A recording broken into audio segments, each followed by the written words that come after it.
Bonjour très chers internautes, une fois de plus, je vous salue dans le nom du Seigneur et je suis votre frère Renaud Boris Mbouta, déterminé à apporter suffisamment d'éléments pour éclairer ceux qui ne connaissent pas les dessous du message de William Branham. Et je crois qu'en toute logique, toute conception ou toute déclaration faite au nom de la vérité doit subir aussi l'épreuve du test et l'épreuve de la vérité. Et toute vérité qui n'est pas éprouvée ne peut pas être en quelque sorte validée et n'est pas digne de confiance en soi. Parce que l'apôtre Paul pouvait le dire que notre parole n'est pas, notre prédication n'est pas simplement, ne consiste pas dans le discours persuasif de la sagesse humaine, mais selon la démonstration de l'esprit. Donc quand on parle de la démonstration, on parle du fait d'exposer des preuves pour affirmer ou encore pour confirmer ce que nous soutenons ou ce que nous apportons comme message pour l'édification. Donc pour cette raison, nous allons aujourd'hui éprouver encore une fois de plus l'honnêteté de William Branham. Pourquoi est-ce que nous devons l'éprouver? Parce qu'il nous a fait des déclarations et nous sommes en droit d'apporter des vérifications comme les disciples de Béré les faisaient. Et la Bible dit que les disciples de Béré avaient un sentiment plus noble que ceux de Thessalonique et ils recevaient la parole avec beaucoup d'empressement. C'est bien Paul qui prêchait, mais ils examinaient chaque jour par les Écritures pour voir si ce que Paul leur disait était exact. Et c'est la même chose que nous sommes tenus de faire puisque Paul dit éprouver les esprits, voyez, et il nous a dit encore éprouver toutes choses. Donc toute chose signifie exactement toute chose. Ce n'est pas parce que quelqu'un dit qu'il est venu au nom du Seigneur que nous sommes de prime abord obligés de lui accorder notre foi ou encore notre confiance de façon absolue, de façon aveugle, parce qu'il l'a dit. Non, mais nous devons le faire parce que nous avons éprouvé ses paroles et les, les véritables enfants de Dieu, c'est-à-dire ceux qui reçoivent la semence sur la bonne terre, c'est ceux qui écoutent et ceux qui comprennent. Or, pour qu'il y ait la compréhension, il doit y avoir l'examen approfondi afin que cela s'assoie au-dedans de soi. Donc, nous allons aujourd'hui aborder un numéro qui nous permettrait de comprendre encore une fois de plus si William Branham était honnête. Et le sujet, la thématique n'est pas sur l'honnêteté de William Branham, mais la thématique est sur l'inspiration ou le plagiat. Et cette fois-ci, nous allons aborder la question de l'Apocalypse chapitre 4, puisque je me souviens quand j'étais dans le monde du message des temps de la fin, j'en étais prédicateur, pendant mes 15 ans de prédicateur dans le message, je soutenais Mordicus comme tout le monde, d'ailleurs, que sans William Branham, personne ne pouvait comprendre l'Apocalypse avant la venue de William Branham parce que l'Apocalypse était un livre scellé, un livre prophétique qui attendait uniquement le messager du temps de la fin. Donc avant William Branham, personne n'a eu l'audace de prêcher ou d'enseigner sur l'Apocalypse et ceux qui ont essayé de le faire ont tapé à côté, ils ont avalé les symboles, ils ont tordu les choses, ainsi de suite. Et c'est ce que j'affirmais très haut et très fort. Et je crois que nombreux d'entre vous qui me suivez aussi sont encore dans cette affirmation. Maintenant, pour ce numéro-ci, nous allons ensemble avec vous confronter les propos de William Branham avec les propos des théologiens qui ont vécu avant William Branham et qui ont édité, travaillé, traité de cette question avant William Branham pour voir s'il y a eu inspiration ou s'il y a eu plagiat. Alors, pour commencer, j'aimerais vous donner une petite anecdote. C'est juste une petite histoire, comme nous contons quand nous étions enfants. C'était pour nous montrer, encore en quelque sorte, nous donner une certaine morale. Et la morale, c'est laquelle elle va se dégager à la fin. Il y avait une femme, une belle fille au village qui n'acceptait pas d'épouser quiconque. Et pour elle, dès qu'un monsieur se présentait devant elle pour l'épouser, elle regardait le monsieur et puis jetait son regard ailleurs en disant « Il ne me plaît pas, il ne me convient pas ». Alors, jusqu'à ce qu'il y ait plusieurs prétendants qui sont passés qui n'ont pas pu avoir le cœur de cette femme. Mais il y a eu, juste à un certain moment donné, il y en a un qui a compris que la femme regardait sur l'apparence, elle était attirée rien que sur l'apparence. Alors, il s'est arrangé vraiment à venir et quand il est arrivé, c'était un monsieur qui était bien habillé, très très bien habillé, bien coiffé, qui avait tous les éléments nécessaires. Il avait une voiture, il avait ce qu'il fallait. Quand il s'est présenté, il a épousé la femme, a directement dit voilà, c'est l'homme que j'attendais. et elle a accepté de devenir l'épouse de cet homme. Mais l'homme a fini, il a épousé la femme et chemin faisant sur le chemin de retour, ils ont avancé des kilomètres quelque part, arrivé à un endroit.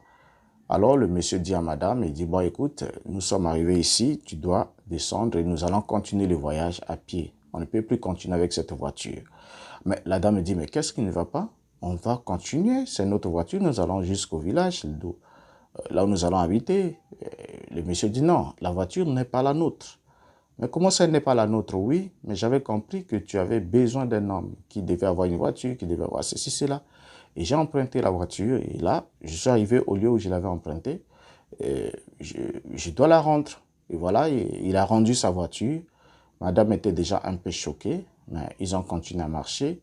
Et marchant à pied, arrivé quelque part devant, le monsieur devait enlever les costumes, les beaux costumes, les jolis costumes qu'il avait mis, il devait l'enlever et échanger cela contre des vêtements presque en lambeaux. Mais la femme dit non, mais là je suis choqué, mais qu'est-ce qui ne va pas? Tu as même les vêtements, tu les enlèves, comment ça? Il dit, mais non, je n'en avais pas, il fallait que j'emprunte. Alors c'était des vêtements d'emprunt et voilà, le monsieur s'est déshabillé, il a porté des vêtements presque en lambeaux qu'il avait et du coup sa véritable apparence apparaît. Donc la femme était choquée, elle était déçue, très déçue. Et là, imaginez la suite de l'histoire. Elle était pratiquement presque esclave puisque elle était déjà sous un choc incroyable. Là, ne parlons même pas de l'endroit où elle devait vivre avec son mari, le mari qu'elle avait apprécié du regard, mais ne sachant pas que tout ce que le mari avait sur lui était des emprunts. Donc, c'est pour vous montrer que vous pouvez aussi être croyant, tel que vous êtes, du message du temps de la fin, et vous pouvez vociférer très fort, parce que juste le monsieur est arrivé, il a emprunté beaucoup de choses, beaucoup de choses. Tout ce qu'il a eu comme enseignement, c'était des emprunts. C'est comme lui-même le disait, la robe d'occasion ou un message de seconde main. Et c'est ce que nous sommes tenus de prouver. Il n'est pas question d'affirmer parce qu'on n'est pas ici juste pour faire des affirmations gratuites. Nous sommes en train de parler à la face du monde, à la face des sachants du message, à la face de ceux qui peuvent réagir à chaud. Vous voyez? Donc, nous sommes tenus d'apporter des éléments vérifiables et concrets pour aider ceux qui n'ont pas encore vendu leur âme au diable à pouvoir réfléchir de soi peu afin de prendre de bonnes décisions pour ne pas être trompés tout le temps. Alors, la question que nous allons nous poser ici, c'est sur le message de William Branham. Est-ce une révélation ou, en quelque sorte, est-ce que c'est l'inspiration ou le plagiat? Et nous allons nous pencher sur l'Apocalypse chapitre 4. Est-ce que l'enseignement de William Branham sur l'Apocalypse chapitre 4 est un enseignement inspiré par Dieu, parce qu'il devait être le septième ange et le prophète? Est-ce que c'est un enseignement inspiré par Dieu ou c'est un enseignement plagié dans les travaux des théologiens? La réponse, vous allez la voir, on va la voir ensemble avec vous dans cette vidéo. Tenons-nous-y et nous allons effectivement beaucoup lire, nous allons faire des lectures comparées afin que vous puissiez être édifiés. Alors, pour commencer, l'inspiration a une définition claire. L'inspiration est définie comme étant un souffle émanant d'un être surnaturel qui apporterait aux hommes des révélations. Donc, lorsqu'on parle de l'inspiration, on est en train de parler d'un souffle, et cet souffle a pour origine un être surnaturel, et que cela vient apporter aux hommes des révélations. En d'autres termes, lorsqu'on parle de révélations, vous le savez, c'est le fait d'ôter le voile, dans le fait de faire cesser le secret, dans le fait d'enlever ce qui cache ou de ce qui était en quelque sorte qui empêchait la bonne vue de la chose, afin que cela soit exposé au regard. Donc la révélation ou l'Apocalypse, c'est le livre qui ôte le voile pour permettre aux yeux de voir. Et voilà pourquoi nous avons démontré par un numéro précédent qu'il n'y a pas de mystère dans le livre de l'Apocalypse qui soit resté pour nos jours aujourd'hui. Parce que c'est un livre de révélation, ce n'est pas un livre de mystère. C'est un livre de révélation. En d'autres termes, tout ce qui était mystérieux là-dedans a été expliqué à Jean. Et ce qui est semblé rester mystérieux jusqu'à la date d'aujourd'hui, à votre compréhension, signifie simplement que cela ne vous a pas été destiné. Voyez? Et nous allons le comprendre au fur et à mesure que nous avançons, puisque nous allons publier avec un rythme régulier sur cette chaîne, pour qu'on ait des dizaines et des dizaines, pourquoi pas des centaines de vidéos sur tous les points.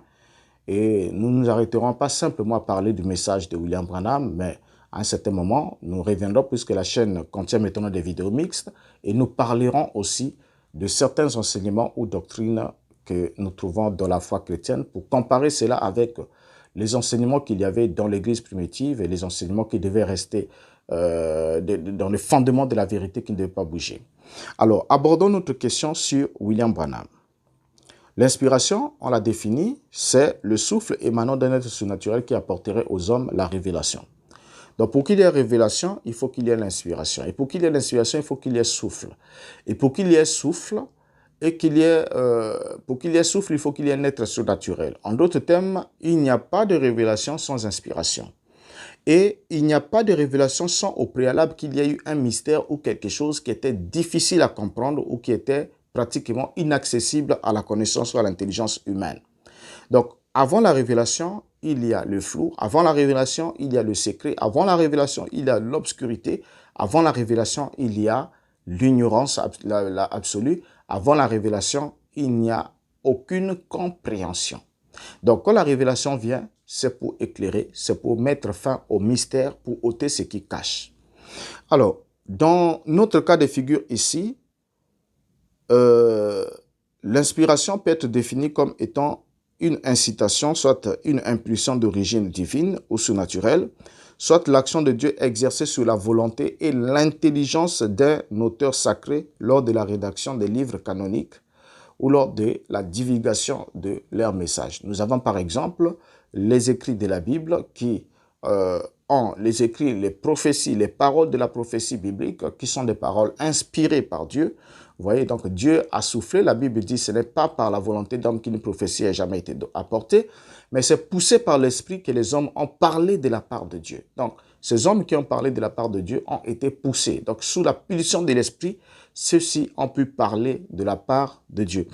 Alors, c'est enfin un état, donc en parlant toujours de l'inspiration est aussi un état mystique dans lequel le croyant reçoit de Dieu la révélation de ce qu'il doit penser, de ce qu'il doit dire et ou encore de ce qu'il doit faire. Donc, les trois actions de l'homme, donc sur sa pensée, sur les paroles et sur son action, ou encore voilà, dépendent entièrement de la révélation. De la révélation peut influencer l'un de ces trois secteurs pour permettre à l'homme de savoir ce qu'il doit penser, ce qu'il doit dire ou ce qu'il doit faire. Et cela dénote aussi de l'inspiration divine. Alors, donc avant l'inspiration, il y a le secret. Ça, on doit le rappeler. Et soit le mystère, car révéler signifie faire connaître ce qui était inconnu ou secret au préalable. Vous voyez, donc avant la révélation, c'est le secret, c'est l'inconnu. Mais quand la révélation intervient, ce qui était secret et inconnu passe du champ du secret de l'inconnu pour atterrir dans le champ de la connaissance. Alors, donc la révélation vient donc par l'inspiration. Donc la révélation vient par l'inspiration et rien que par l'inspiration. La révélation ne vient pas par un autre procédé, donc par quoi que ce soit d'autre que par l'inspiration. Vous allez remarquer avec moi que lorsque Yeshua ou le Mashiach a posé la question à Pierre et aux disciples, qui dit-on que je suis, moi le Fils de l'homme? Chacun a donné une réponse de ce que disait la foule. Les gens disent que tu es un prophète, les autres disent que tu es Jérémie, les autres disent que tu es ceci, cela. Mais il leur a reposé la deuxième question, mais vous, qui dites-vous que je suis? Moi, le Fils de l'homme. Alors c'est là que Pierre va répondre, tu es le Christ, le Fils de Dieu vivant. Et la réponse de Pierre, le Christ dit, ce n'est pas la chair et le sang qui t'ont révélé cela, mais c'est mon Père qui est dans le ciel. Vous allez comprendre que Pierre n'est pas entré en contact avec un matériel didactique quelconque, il n'est pas rentré en contact avec un document de lecture, il n'est pas rentré en contact avec quelconque livre, mais il a directement parlé sous la pulsion de l'Esprit qui venait du Père, qui venait lui révéler l'identité du Messie. Donc, c'est très important, c'est des éléments très importants. Donc, on comprend que la révélation vient donc par inspiration. Donc, s'il n'y a pas d'inspiration, il n'y a pas de révélation. Et s'il y a révélation, il doit y avoir inspiration. Et pour cela, nous allons commencer par définir le plagiat tel que nous définit le Wikipédia. On nous dit ce qui suit. Voilà, nous affichons la définition et la source qui est là. Lisons ensemble. Le plagiat est une faute d'ordre moral, civil ou commercial qui peut être sanctionnée au pénal. Elle consiste à copier un auteur ou accaparer l'œuvre d'un créateur dans le domaine des arts sans le citer ou le dire, ainsi qu'à fortement s'inspirer d'un modèle que l'on nommait délibérément ou par négligence de désigner. Il est souvent assimilé à un vol immatériel. Certains opèrent une distinction entre le plagiat, emprunt grossier et le démarquage, où le texte subit des modifications variées pour brouiller les pistes. Donc, déjà là, nous avons la définition qui est là devant nous. Voilà, c'est la définition du plagiat. Parce que certains pourront dire, mais en quoi est-ce que le plagiat est-il un problème? Donc voilà, le plagiat est assimilé à un vol. Donc c'est un délit. Un délit, c'est une faute d'ordre moral, civil ou commercial qui peut être sanctionnée au pénal. Voyez? Et qui consiste à copier ou à s'accaparer, donc tel qu'on vient de le lire.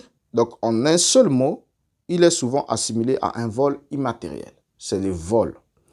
Or, dans la Bible, il est écrit, Adonai dit, j'en vais aux prophètes qui se dérobent mes paroles les uns les autres. Donc quand Adonai donne les paroles à un prophète, lorsque ce prophète, un autre prophète vient pour vouloir exprimer les mêmes paroles qu'Adonai a données à un prophète qui les précède, souvent, il les cite. Il les cite souvent. Et vous allez trouver ce langage-là dans la bouche même du Messie, et tel qu'il a été annoncé le prophète par la bouche des prophètes. Vous allez trouver ça dans la bouche de Matthieu, vous allez trouver ça dans la bouche de Paul, vous allez trouver ça, cette expression, dans plusieurs bouches. Donc, pour montrer que je ne suis pas la source de cette connaissance, mais cette source, je la tire ailleurs. C'est ce qu'il faisait d'autant. Et c'est pour ainsi dire que lorsque on omet réellement de signifier les sources de notre inspiration, qui nous a inspiré le modèle, en ce moment-là, nous sommes en train de poser un acte de vol et de vol immatériel. Alors, la question peut revenir, est-ce que le message du temps de la fin ou l'interprétation de William Branham sur l'Apocalypse chapitre 4, est-ce un vol immatériel ou encore le produit de sa propre inspiration? Alors, si c'est un vol, cela signifie que sur la table du message du temps de la fin, William Branham sert le pain volé. Or, il est écrit, tu ne déroberas point. Donc, si on ne doit pas dérober et si les voleurs ne vont pas accéder à la Nouvelle Jérusalem, mais William Branham, lui, il a pris le temps, ça c'est ce que nous devons alors démontrer, de voler et de mettre sur la table de ses enfants le pain qu'il a volé ailleurs. En ce moment-là, cela devient compliqué, autant pour lui, il est derrière de l'autre côté, donc ça veut dire que ça se complique déjà. Donc cela devient déjà compliqué pour lui et aussi pour ceux qui le suivent. Nous avons au moins l'occasion, étant encore en vie, de pouvoir examiner les choses et de prendre les décisions qui s'imposent pour ne pas tomber dans le piège. Alors donc, le plagiaire est donc un homme sans inspiration. Ça, c'est la définition. Et par rapport à la définition, nous pouvons tirer cette conclusion, que le plagiaire est un homme sans inspiration. Et quand il dit être inspiré alors qu'il fait le plagiat, il n'est pas seulement un voleur, mais aussi un menteur. Vous voyez? Donc, à ce moment-là, il y a accumulation de charges.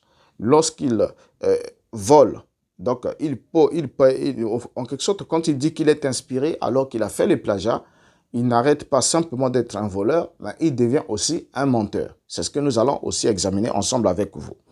Alors, Branham va nous faire cette déclaration, commençons avec lui, puisque dans ce numéro, vous allez me supporter parce qu'on ne doit pas juste étaler et dire des choses comme ça de façon superficielle. Mais pour ce numéro, bien qu'il va nous prendre un peu de temps par rapport à l'habitude, à certains numéros, mais cela vaudra la peine que nous puissions faire une lecture comparée des propos de William Branham avec ceux des théologiens.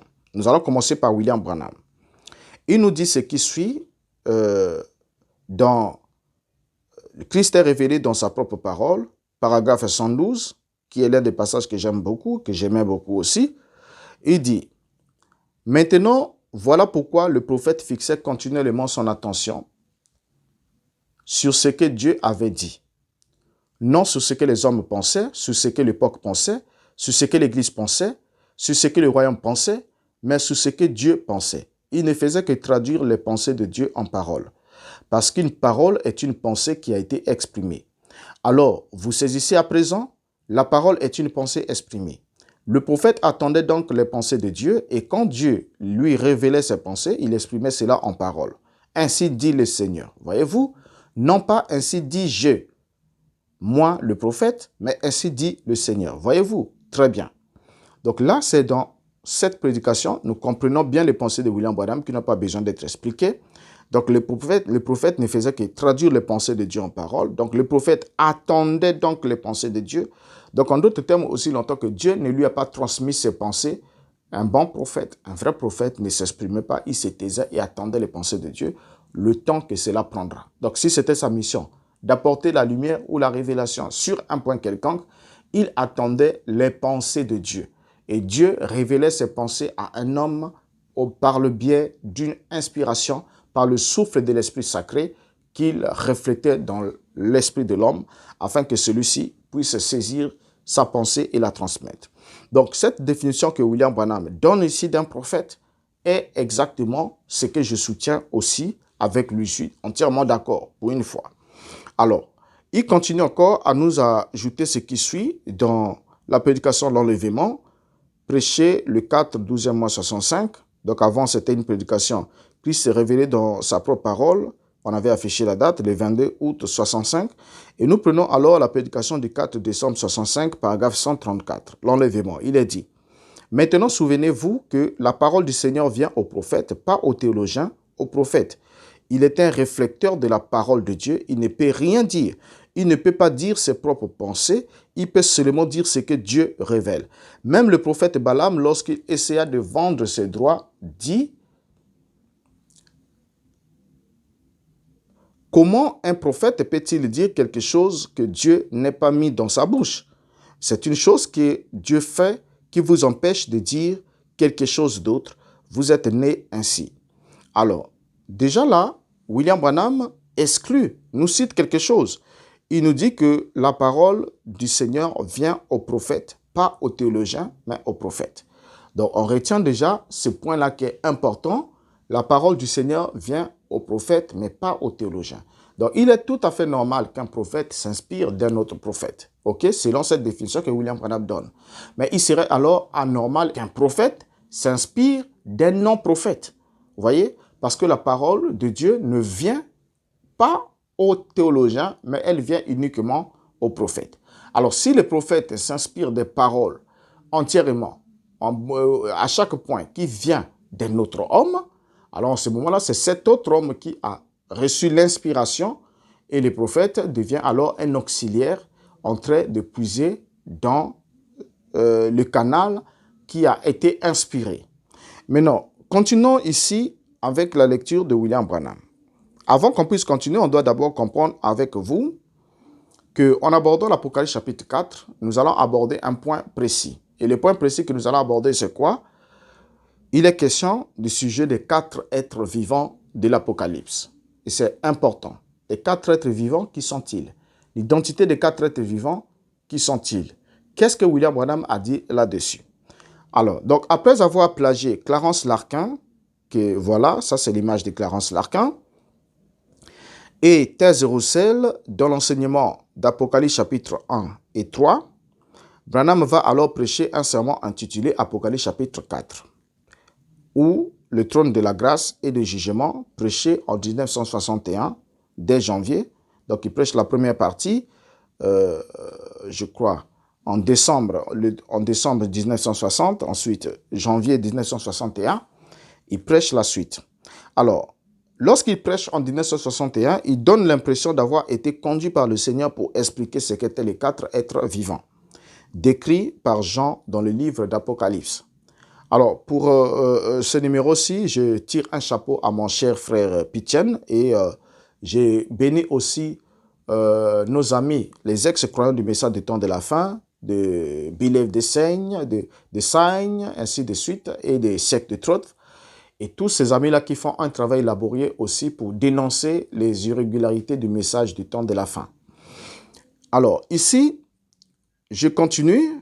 Là, on va lire ensemble avec vous, on va commencer par lire William Branham dans la prédication Le trône de miséricorde et de jugement, prêché le 8 janvier 1961. Le paragraphe 264, nous lirons progressivement en citant. Voilà, lisons ensemble. Voici mon interprétation. Voici mon interprétation. J'espère qu'elle est juste. Je crois qu'elle l'est. Ce sont les gardiens établis par Dieu autour de son trône. Nous allons effacer ces dessins dans un instant. Vous voyez, ce ne sont pas des anges ni des hommes. Ce ne sont pas des bêtes sauvages. Ce sont des animaux, des créatures vivantes. 285. C'est ainsi que j'ai fini par trouver qui étaient ces êtres vivants. J'ai dû retourner en arrière pour découvrir ce qu'ils étaient au commencement. 239. L'autre jour, en voyant cela, j'ai bondi de ma chaise et me suis mis à courir dans la chambre en criant « Quelle gloire! Quelle gloire! Quelle gloire !» Cela m'arrive quelquefois de crier ainsi, dans les bois. Sœur Nelly, je crois que si j'agissais ainsi, vous me mettriez à la porte. Oh, j'ai passé un moment glorieux. Maintenant, voici ce que le Seigneur m'a donné. Bien. Donc, on comprend par la lecture de ces 3 citations de William Branham, pendant qu'il prêche cet enseignement, que ce qu'il va nous dire par la suite révèle ou encore porte le sceau d'une inspiration divine. Mais vous allez vous rendre évidemment compte que le Seigneur n'avait rien révélé à Branham comme il vient de nous l'affirmer ici, mais qu'il avait plutôt passé son temps dans le creux de sa chambre à étudier les enseignements de Clarence Larkin dans son livre intitulé The Book of Revelation, donc le livre de la Révélation. Voilà, là vous avez la pochette affichée de ce livre, source du message de William Branham. Et il a aussi étudié C. du René de Lyon dans son livre intitulé Contre les hérésies. Donc, quand il dit que le Seigneur le lui a montré, nous allons maintenant voir, examiner ensemble avec vous, et comme d'habitude, bien sûr, nous allons cette fois-ci mettre côte à côte les déclarations de Clarence Larkin et celles de William Branham pour effectivement se rendre compte qui a été inspiré et qui s'est inspiré en puisant les travaux de l'autre. Alors, on commence par Clarence Larkin, The Book of Revelation, édité en 1919. Lorsqu'il explique, il dit ce qui suit. Lisons. Voilà, la citation est là, nous allons la lire. Le mot traduit par bête devrait être traduit par être vivant, comme dans la version révisée. Le mot traduit ici par bête, zun, n'est pas le même que celui traduit par bête, thérian, au chapitre 11, 13 et 17. Le terme utilisé ici désigne un être vivant ou une créature, tandis que le terme utilisé dans le chapitre 11, 16 et 17 désigne un animal sauvage et indoptable. Ce ne sont pas des êtres angéliques, car ils se distinguent des anges qui sont mentionnés comme une classe à part dans Apocalypse 5, 11. Ils ne représentent pas non plus les êtres humains rachetés, car ils ne participent pas au chant de la rédemption. Alors, Apocalypse 5, 8, 10. Le mot « il » dans ce passage ne fait pas référence aux 4 êtres vivants, mais aux 24 vieillards. Ça, c'est Clarence Larkin. Lisons alors William Branham. Le trône de miséricorde et de jugement, prêché le 8 janvier 61, paragraphe 250. Lisons. Combien possède une version révisée de la Bible? Dans cette version, il est dit être vivant. Et je me demande comment la version du roi Jacques a pu dire que c'était 4 bêtes. En cherchant dans un dictionnaire grec et en dictionnaire biblique, j'ai trouvé ce que cela signifiait.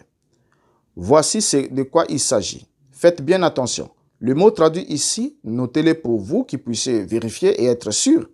J'aimerais que vous notiez ce que je dis, si vous le pouvez et le voulez. Bien, la version révisée dit « être vivant ». Dans ce verset, écoutez, 4 animaux pleins d'yeux devant et derrière. Paragraphe 251. Le passage continue et décrit les animaux. Nous allons l'étudier dans un instant. On y écrit un de ces animaux. Ce sont des animaux. Ce mot animaux signifie créature vivante en grec zoon. 252. Je voulais lire Apocalypse 11, 13 et 17, mais nous n'en aurions pas le temps. Là, on ne parle plus d'animaux, mais de bêtes en grec thérion, ce qui signifie bête sauvage adoptée. 253. Mais zoon signifie créature. Il y a 4 créatures vivantes, 4 zoon, non pas de bêtes sauvages, thérion, mais zoon, des créatures vivantes. 259. Ici, dans l'Apocalypse 4, il s'agit d'animaux, de créatures vivantes et non de bêtes. C'est la même chose dans Ézéchiel 1. Nous le verrons peut-être dans un moment. Bien, une bête indomptée, inconvertie, sauvage. 260. Mais ici, ce sont des créatures vivantes. Que sont-elles? Ce ne sont pas des anges. Tournons la page et lisons Apocalypse 5, verset 11. Et j'ai vu et joui une voix de beaucoup d'anges alentour du trône et est une conjonction, et des animaux et des anciens. 264. Restons un moment sur ce sujet des animaux, des créatures vivantes. Que sont-elles si ce ne sont pas des anges, ni des hommes rachetés? Que sont-elles? Aimeriez-vous le savoir? Voici mon interprétation. J'espère qu'elle est juste et je crois qu'elle l'est. Ce sont des gardiens établis par Dieu autour de son trône. Nous allons effacer ce dessin dans un instant. Vous voyez, ce ne sont pas des anges ni des hommes, ce ne sont pas des bêtes sauvages, ce sont des animaux, des créatures vivantes. Bien, on vient de faire la lecture comparée, vous voyez, la lecture comparée de William Branham, de Clarence Larkin et ensuite de William Branham. Maintenant, nous allons continuer à lire, parce que ça, ce n'est qu'un point. Et vous allez constater avec moi que ceux qui sont les sachants du message et avec un esprit ouvert, quand nous lisons Clarence Larkin, c'est comme si nous sommes en train de lire un document de William Branham. Mais effectivement, c'est quand nous lisons William Branham que nous sommes en train de relire ou de redire ce qu'a dit Clarence Larkin. Nous allons continuer avec vous à lire, n'est-ce pas? On va continuer à lire puisque nous lirons beaucoup. C'est ça que nous prenons un peu du temps dans ce numéro. Parce que nous devons faire des lectures comparées pour qu'on dégage exactement s'il s'agit d'une inspiration ou d'un plagiat. Reprenons encore avec Clarence Larkin. Clarence Larkin, The Book of Revelation, toujours édité en 1919, il continue de dire ce qui suit. Les 4 êtres vivants ne font pas partie de la même classe que les 24 vieillards, car ils n'ont pas de trône, de couronne, de harpe ou de coupe d'or. Ils sont les gardiens du trône de Dieu et l'accompagnent partout où ils passent. Ézéchiel 1, 24, 28. Ils sont au nombre de 4, ce qui correspond au nombre de la terre, et ont donc quelque chose à voir avec la terre. C'est-à-dire qu'ils s'intéressent à la régénèse de la terre, à son ancienne gloire avant la chute. Ils ont des yeux devant et derrière et à l'intérieur, qui révèlent leur intelligence et leur perspicacité spirituelle des choses passées, présentes et futures. Et ils sont inlassables à leur service, Saint, Saint, Saint, Seigneur Dieu Tout-Puissant, qui était, est et qui vient. Lisons William Branham, toujours dans le trône de miséricorde et de jugement, prêché le 8 janvier 61, 265. Ici, c'est le trône de Dieu, et ceux-ci sont ses gardiens. Lisons un peu cela et nous découvrirons dans quelques instants, vous voyez, ce sont des anges de Dieu, ou plutôt les gardiens que Dieu a établis sur son trône. Revenons un instant dans Ézéchiel 1 et commençons par le verset 12 à 17. Chacun marchait droit devant soi. Paragraphe 272. Souvenez-vous de ces gardes de Dieu qui gardent l'arche, le trône de la grâce. Souvenez-vous-en. Combien Ézéchiel en a-t-il vu? 4. Et Jean, lui, combien en a-t-il vu? Il en a aussi vu 4. 4 animaux, 4 créatures vivantes. Vous voyez, les deux ont eu la même vision. 273. 4 est le nombre de la terre. Le saviez-vous? Combien savent, avant que nous n'ayons étudié, que 4 est un nombre terrestre? C'est sûr. Par exemple, les 4 Hébreux, c'est un nombre de la terre, un nombre de délivrance, Gardez cela à l'esprit parce que je vais mettre fortement l'accent là-dessus dans un instant. La délivrance, il y avait 3 Hébreux dans la fournaise ardente, mais quand le 4e est venu, c'est fit la délivrance. Lazare est resté 3 jours dans le tombeau, mais quand le 4e jour, il a été délivré. 4 est le nombre de Dieu en rapport avec la délivrance. Cela montre que ces créatures ont un certain rapport avec la terre. 278. Cela révèle leur intelligence et montre qu'ils connaissent les choses. Ils connaissent le futur, le présent et le passé et tout ce qui concerne tout cela. 279. Ils étaient infatigables et ils ne se fatiguaient jamais. Ils n'avaient aucun point commun avec l'homme parce que lui se fatigue. Ils étaient infatigables et chantaient jour et nuit tout au long de chaque âge. Saint, Saint, Saint, Saint, Saint, Saint, Saint, Saint, Saint est le Seigneur Dieu Tout-Puissant, Saint, Saint, Saint. Là, nous avons compris. On n'a pas besoin de commentaires, c'est du no-comment. William Branham vient exactement de redire ce qu'a dit Clarence Larkin. Continuons à lire Clarence Larkin. Clarence Larkin déclare « Ézéchiel les écrits les décrit comme ayant la ressemblance d'un homme avec 4 faces, 4 ailes et des pieds, comme un pied de veau et des mains comme les mains d'un homme, sous leurs ailes, sur leurs 4 côtés. Leurs 4 visages étaient différents. La face avant était celle d'un homme, la face droite était celle d'un lion, la face gauche était celle d'un veau et la face arrière était celle d'un aigle. Et tout leur corps, dos, mains et ailes étaient pleins d'yeux tout autour. Ézéchiel 10, 12. Dans la vision de Jean sur les chérubins ou créatures vivantes, ils sont décrits comme des animaux, le premier ressemblant à un lion, le second à un veau ou à un jeune taureau, le troisième avait le visage d'un homme et le quatrième était comme un aigle qui vole. Les créatures vivantes de Jean avaient 6 ailes, tandis que les chérubins d'Ézéchiel n'en avaient que 4. Dans la vision d'Ézéchiel, les chérubins ou créatures vivantes étaient accompagnés du Saint-Esprit, Ézéchiel 12, et voyageaient sur des roues, ce qui montre qu'ils faisaient une tournée ou une mission à laquelle assistait le Seigneur assis sur son trône, Ézéchiel 1, 25 à 28.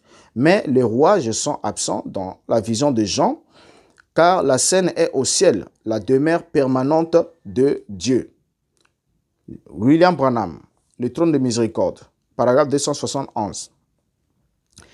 Qu'est-ce que signifie ce symbole, frère Branham? Qu'est-ce que c'est? Il signifie que ces gardiens étaient l'arche de Dieu. Ils étaient en voyage roulant sur des roues quand Ézéchiel les vit. Mais quand Jean les vit, ils étaient déjà parvenus à leur place dans les cieux.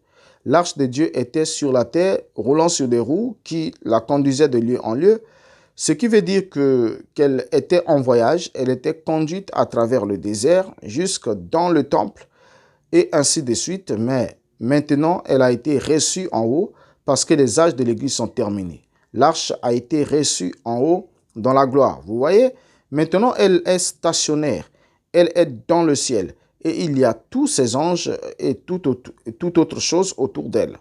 Nous retrouvons plus tard ces personnages qui jettent leur couronne et tombent sur leur face devant le Seigneur et lui rendent gloire.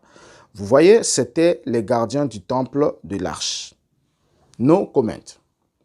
Reprenons Clarence Larkin. La première fois que ces créatures vivantes sont mentionnées dans la Bible, c'est dans Genèse 3, 24, où elles s'appellent chérubins, mais ne sont pas décrites. Ils ont été placés à l'entrée du jardin d'Éden pour empêcher l'entrée d'Adam et Ève et pour conserver le chemin de l'arbre de vie. Il semblerait qu'à leur lieu de travail se trouve un tabernacle, un lieu de culte où Caïn et Abel ont eu recours pour faire leurs offrandes et que c'est de là que Caïn est sorti de la présence du Seigneur. Genèse 4, 16. William Branham dans le trône de miséricorde. Paragraphe 285. La première fois que ces gardiens sont mentionnés, c'est dans la Genèse. 286. Prenons un instant Genèse 3, 24. Aimez-vous cela? Bien, commençons au verset 22. J'aime vraiment cela. C'est quelque chose, je vais simplement introduire ici un petit supplément, mais il se peut que cela vous fasse beaucoup de bien un jour. L'Éternel Dieu dit, voici l'homme est devenu comme l'un de nous. 289. Ces chérubins mentionnés ici, pour la première fois, étaient placés à la porte orientale du jardin, allant dans les 4 directions. J'aurais dessiné cela un peu différemment. Je n'arrive pas à le faire cadrer correctement avec la disposition de Dieu de ces choses. J'aimerais que vous compreniez bien ce que je vais dire. Voici le jardin d'Éden et voici la porte, elle est grande ouverte. Et à cette porte, il y avait les chérubins. Rappelez-vous qu'il n'est pas dit un chérubin, mais des chérubins. Les chérubins étaient placés là pour garder quoi? L'arbre de vie. Ils devraient garder le chemin qui mène à l'arbre de vie. Qui est le chemin? Jésus. D'où est-il reflété ici? Ici, il y a le lieu saint. Là, il y a le chérubin. 292. C'est un autel. Et je voulais vous montrer de manière que vous en soyez bien certain, cela a dû être un autel dans le jardin d'Éden. Je vais vous dire pourquoi. Vous rappelez-vous que Caïn et Abel sont montés tous les deux pour adorer. Cela nous montre que l'autel de Dieu avait été déplacé et mis à l'entrée du jardin d'Éden. Et le seul moyen de retourner en Éden est par l'autel. Nous voilà de retour au même point. Le retour en Éden, c'est fait par l'autel. Les chérubins devraient garder le chemin de l'autel afin que l'on ne puisse y retourner avant qu'il y ait été couvert par le sang. 299. Il y a encore une autre preuve. Examinez ce que dit la Bible. Je devrais vous faire lire ces passages, mais vous les trouverez dans la Genèse. Vous voyez, Caïn s'est éloigné de la présence de l'Éternel, de la porte du jardin. Donc la présence du Seigneur devrait être à l'autel et l'autel à la porte. Gloire à Dieu. Bien, Dieu demeure auprès de son autel. Ainsi, Caïn s'est éloigné de la présence du Seigneur, de ces lieux. Vous voyez, vous voulez la référence? C'est Genèse 4, 16. Si vous voulez les noter, avez-vous noté cela? Bien, c'est encore du no comment. Continuez encore à lire. Toujours Clarence Larkin dans The Book of Revelation, parce que c'est lui toujours qui commence, et Branham suit. Lisons Clarence Larkin. Lorsque Moïse reçut le modèle du tabernacle sur la montagne sainte, il fit charger de faire l'arche de l'alliance avec 2 chérubins dessus, Exode 25, 10 à 22. Ces chérubins étaient des gardiens du siège de la miséricorde, ou du lieu de la présence de Dieu lorsqu'il visita le tabernacle dans sa gloire de Shekinah. Mais ce n'est pas avant qu'Ézéchiel eut sa vision de chérubins, Ézéchiel 1, 1 à 28, 10, 1 à 22, que nous ayons une description de ce à quoi il ressemble. William Branham, le trône de miséricorde, paragraphe 301. Moïse a été enlevé au ciel, il a été ôté de la terre et est monté au ciel, où il a vu l'autel de Dieu, n'est-ce pas? J'essaie de vous prouver ce que j'avance. Vous comprenez ce que j'essaie de faire, n'est-ce pas? Bien, il monta dans la présence de Dieu, et quand il est redescendu de la présence de Dieu, Dieu lui dit, « Fais tout sur la terre d'après le modèle que tu as vu dans le ciel. » N'est-ce pas? Bien. 302. Lorsqu'il fit l'arche de l'alliance, il mit 2 chérubins pour la garder. Comprenez-vous ce que c'est? C'était l'autel, la garde du trône, les 2 chérubins. Dieu dit, faisons-le d'or battu et faisons en sorte que leurs ailes se touchent comme ceci. Parce que c'est exactement ce que Moïse avait vu dans le ciel. 303. C'est exactement ce que Jean a vu dans le ciel lorsqu'il vit ces quatre gardiens de l'arche. Les chérubins sont des gardiens du trône de grâce. 304. Si vous voulez lire le passage, nous n'avons pas le temps de le lire ici. C'est Exode 25, 10 à 22. 305. Il garde le trône de la grâce quand Dieu est dans la gloire de sa Shekinah. Où était la gloire de la Shekinah? Sur le propitiatoire. N'est-ce pas? Il garde la gloire de la Shekinah. Oh, écoutez, mes amis, cela nous montrera que n'importe quel vaurien ne peut venir là et avoir part à cela. Vous devez être préparé avant d'entrer dans cette présence. No comment. Encore une fois de plus, de no comment. Et nous reprenons encore, on continue à lire Clarence Larkin, The Book of Revelation. Dans le campement et l'ordre de marche d'Israël dans le désert, il y avait un lien fixe entre les 12 tribus et le tabernacle. Dans le camp, le tabernacle se reposait au milieu. Le camp de Juda composé de 3 tribus, reposait à l'est, avec son étendard portant la figure d'un lion. Le camp d'Éphraïm, composé de 3 tribus, reposait à l'ouest, son étendard portait la figure d'un veau. Le camp de Ruben, composé de 3 tribus, reposait au sud, avec son étendard portant le chiffre d'un homme. Le camp de Dan, composé de 3 tribus, reposait au nord, avec son étendard portait la figure d'un aigle. Ainsi, le tabernacle au centre du camp, le lieu de la présence de Dieu, était entouré et protégé par des hommes qui portaient des figures des créatures vivantes, d'Ézéchiel et des gens. Lisons alors William Branham. Le trône de miséricorde, 311.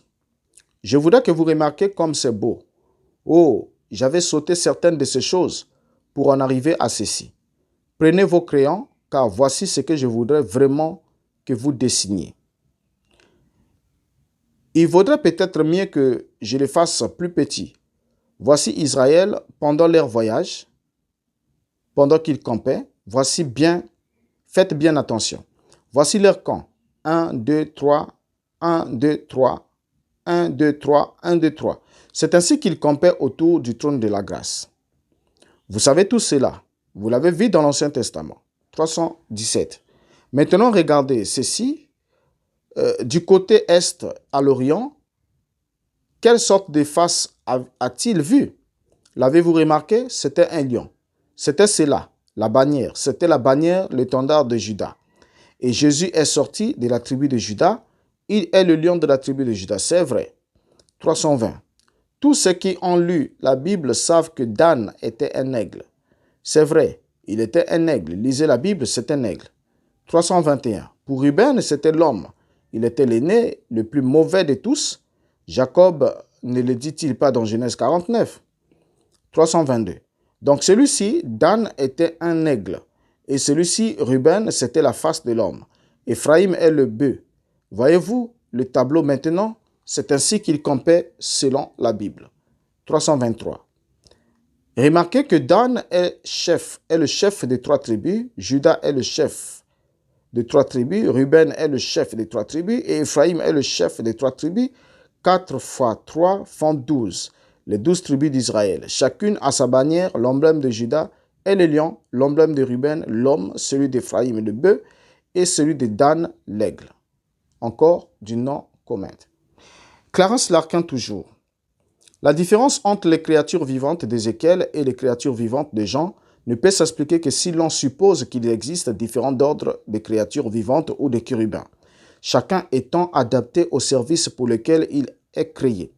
Dans la vision d'Ésaïe, dans le temple du Seigneur assis sur son trône, il a vu un ordre céleste d'êtres qu'il a appelé des séraphins. Ils avaient 6 ailes, comme celle de Jean, créature vivante, et s'écria « Saint, Saint, Saint est le Seigneur des armées, toute la terre est pleine de sa gloire. » Ésaïe 6, 1 à 4. Mais ils se sont tenus au-dessus du trône, tandis que les chérubins d'Ézéchiel soutenaient le trône, et les créatures vivantes de Jean, le trône. Lisons William Branham, le trône de miséricorde, 282. Voyons Ésaïe chapitre 6, ces jeunes prophète s'était reposé sur les bras d'un bon roi et celui-ci lui avait donné toutes sortes de beaux vêtements.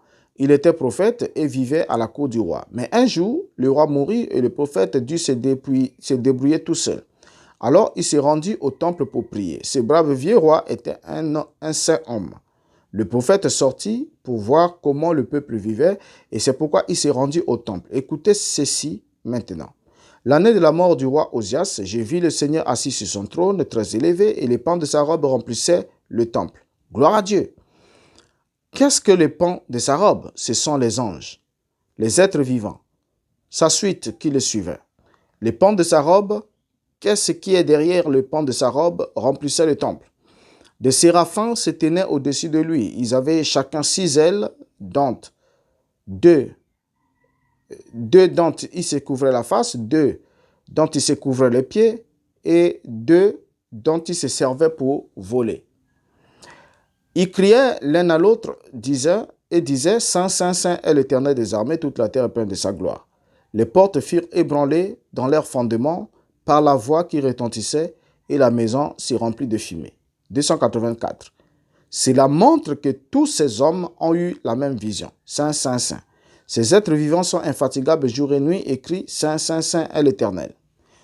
Alors, là, on a fini avec la comparaison Clarence Larkin et William Branham. Mais nous continuons. On va prendre les pères de l'Église parce que nous sommes dans l'Apocalypse chapitre 4. William Branham vient de finir avec Clarence Larkin. Il va maintenant prendre une autre piste. Maintenant, lisons les pères de l'Église pour prendre voir un autre élément, ce qu'ils ont dit sur un autre élément. Et nous allons voir ce que dit aussi William Branham sur ce même élément. Les pères de l'Église, Irénée, évêque de Lyon. Là, j'affiche tous les textes qui est là. Voilà. Irénée, évêque de Lyon au IIe siècle, 180. Puisqu'il existe 4 régions du monde dans lesquelles nous sommes et 4 vents principaux, et puisque d'autre part l'Église est répandue sur toute la terre et qu'elle a pour colonne et pour soutien l'Évangile et l'Esprit de vie, il est naturel qu'elle ait 4 colonnes qui soufflent de toutes parts l'incorruptibilité et rendent la vie aux hommes. Écrit-il dans son livre intitulé Contre les hérésies. C'est ce que Irénée a écrit dans son livre intitulé Contre les hérésies. Mais dans son interprétation, Irénée ne s'arrête pas là et discerne dans les 4 êtres vivants différents aspects du mystère de Christ, exprimés par les 4 évangiles complémentaires. Et il va nous dire, telle se présente l'activité du Fils de Dieu, telle aussi la forme des vivants, et telle la forme de ces vivants, tel aussi le caractère de l'évangile quadruple, forme des vivants quadruple, forme de l'évangile quadruple, forme de l'activité du Seigneur. Bien. L'évêque de Lyon identifie alors chaque évangéliste à l'un des 4 êtres vivants. Donc, il identifie Jean au lion, figure caractéristique de la puissance, la prééminence et la royauté du Fils de Dieu. Et il raconté ardiacement par cet évangile, donc l'évangile de Jean, selon Jean, d'après Irénée, présente le Christ comme étant le lion à cause de sa caractéristique de puissance, de prééminence et de la royauté du Fils. Alors, Luc au taureau, image, donc ce sont les déclarations d'Irénée, sa vision. Donc, il présente que Luc compare le Christ au taureau, qui est l'image de la fonction de sacrificateur et de prêtre du Christ manifesté par le prêtre Zacharie au début de cet évangile. Matthieu à l'homme, qui commence par la généalogie humaine de Jésus. Et Marc à l'aigle, symbole de l'esprit volant sur l'Église. Marc commençant par l'esprit prophétique survenant d'en haut sur les hommes. Alors, plus tard, on va bien plus tard en 380 jusqu'à 420, a vécu Jérôme de Stridon, qui va répéter la même chose qu'Irénée a dit. Il va dire, Matthieu ouvre son évangile par la généalogie légale de Jésus, celle qui comprend Joseph, mais en précisant la filiation biologique par Marie. Livre de la Genèse de Jésus-Christ, fils de David, fils d'Abraham. Abraham engendra Isaac. Matthieu 1, versets 1 à 2. L'homme et non pas l'ange, puisque les ailes qu'il porte sont l'attribut des 4 êtres vivants et non pas les ailes des anges, représentent l'évangile selon Matthieu. Alors, Marc commence ainsi son évangile. Commencement de l'évangile de Jésus-Christ, Fils de Dieu, selon qu'il est écrit dans Ésaïe le prophète. Voici que j'envoie mon messager en avant de toi pour préparer ta route. Voici celui qui crie dans le désert, préparez le chemin du Seigneur. Marc 1, 1 à 3. La voix qui crie dans le désert est celle du lion. Celle d'un lion, symbole de l'évangile selon Marc. Luc, après une dédicace à Théophile, Luc 1, 1 à 4, commence ainsi le corps de son évangile. Il y a eu, au jour d'Hérode, roi de Judée, un prêtre du nom de Zacharie, de la classe Tabia. Donc, Luc 1:1. Alors, le prêtre sacrifie au temple et le taureau ou le veau est l'animal emblématique du sacrifice. Il est devenu le symbole de l'évangile selon Luc. Jean ouvre son évangile par le prologue 1, Jean 1:1-18, sur le Verbe, la voix venue du ciel. Le symbole attribué à l'évangile selon Jean est l'aigle. Maintenant, là, nous avons écouté tous ces gens. Nous avons écouté Jérôme de Stridon qui a repris pratiquement les pensées d'Irénée sur l'identification des 4 évangiles aux 4 êtres vivants. OK? Maintenant, lisons William Branham. Toujours dans le trône de miséricorde, 329. L'autre jour, en voyant cela, j'ai bondi de ma chaise et me suis mis à courir dans la chambre en criant « Quelle gloire, quelle gloire, quelle gloire !»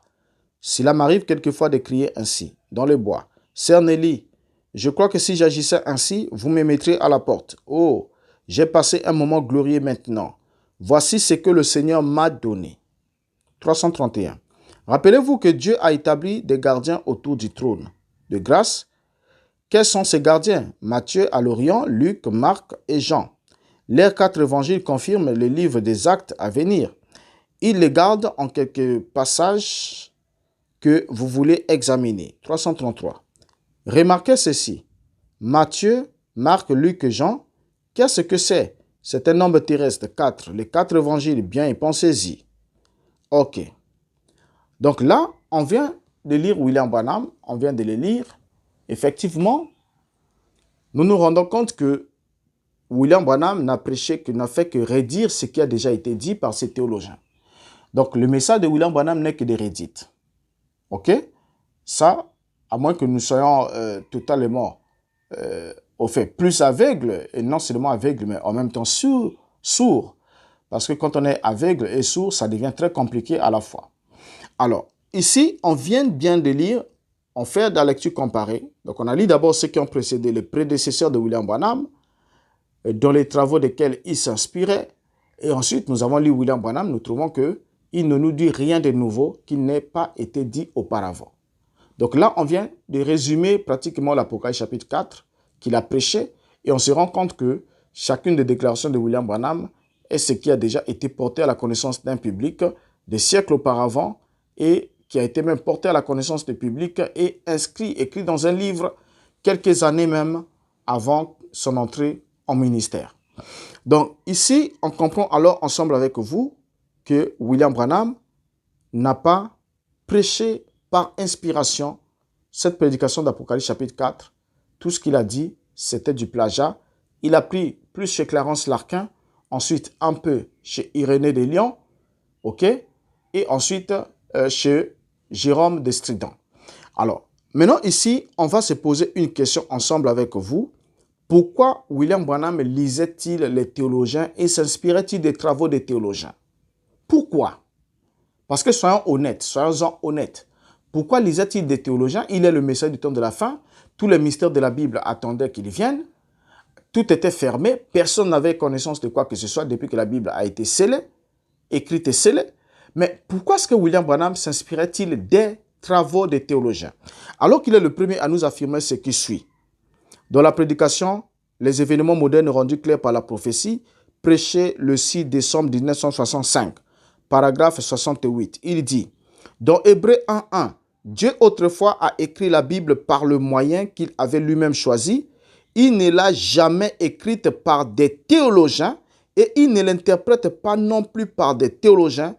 Jamais il n'y a eu un temps où les théologiens aient eu une interprétation de la parole de Dieu. Il continue à dire, dans Christ est le mystère de Dieu révélé, prêché le 28 juillet 1963, paragraphe 296. Ainsi donc, il n'y a pas d'école, pas de théologien, ni d'enseignement de la Bible dans n'importe lesquelles écoles qui connaissaient quelque chose à ce sujet. Ils ne peuvent rien connaître à ce sujet. Il est impossible de connaître quoi que ce soit à ce sujet.